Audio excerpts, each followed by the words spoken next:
A Surprise for Gappy, Book 1 of the Young Vampire Adventures by Star Donovan. Illustrations by Anne Catherine Liu.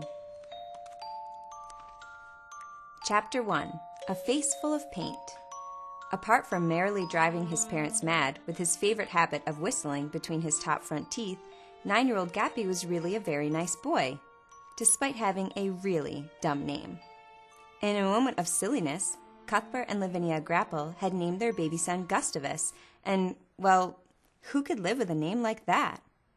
When he first started kindergarten at Catchpole Elementary School, Gappy's classmates had quickly nicknamed him Crappy Gappy, or Crabapple for short.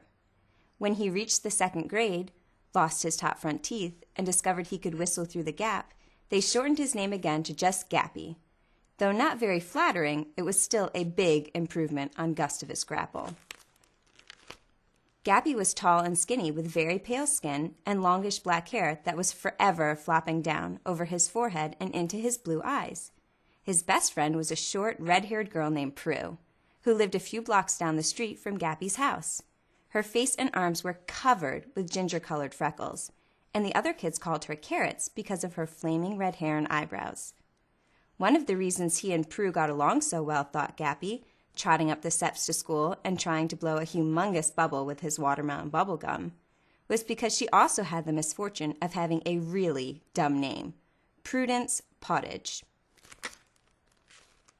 That afternoon, Gappy fainted in art class. When his head hit his desk, he smeared blue and yellow paint all over the side of his face and in his hair. The next thing he knew, his teacher, Miss Pinsweep, was wiping his face with a tissue while Prue fanned air at him with a book, her freckled face screwed up in concentration and concern for her friend. Gappy sat up and looked around. His classmates were all staring at him, some with their mouths hanging open in a most unattractive manner. "What?" he asked. "Why is everyone looking at me? What happened?" "Well, dear, I think you fainted," Miss Pinsweep told him. "The principal is calling your mother now, and I expect she'll come and take you home." "Hey, Gappy, you got paint on your face," yelled smart-mouth Billy Tompkins from the 3rd row. "It's dripping all over the place." Some of the kids snickered.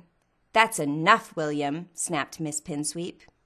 She took a second tissue from her desk, dipped it in some clean water, and wiped Gappy's face again. "There, that's better. I can't do much about the yellow streaks in your hair, but it doesn't look too bad. You can pretend they're highlights. Now how do you feel?" Gappy thought for a moment. "Well, I do feel a bit dizzy, Miss Pinsweep, but most of all, I'm really, really hungry. Do you think I could have something to eat?"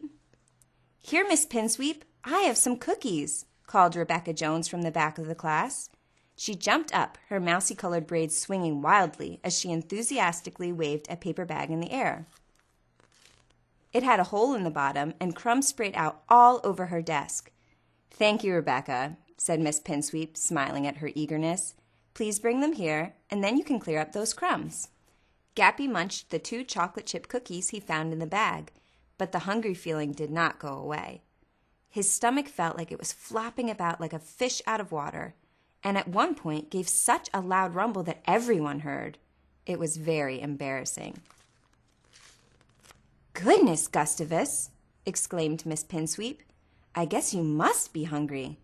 Well, your mother should be here soon, and you can ask her to give you some more lunch."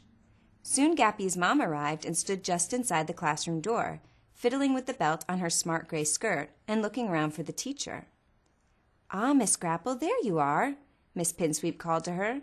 "Gappy seems okay now, just a little dizzy, but he says he's very hungry even though we just ate lunch. He just finished up Rebecca's cookies, too."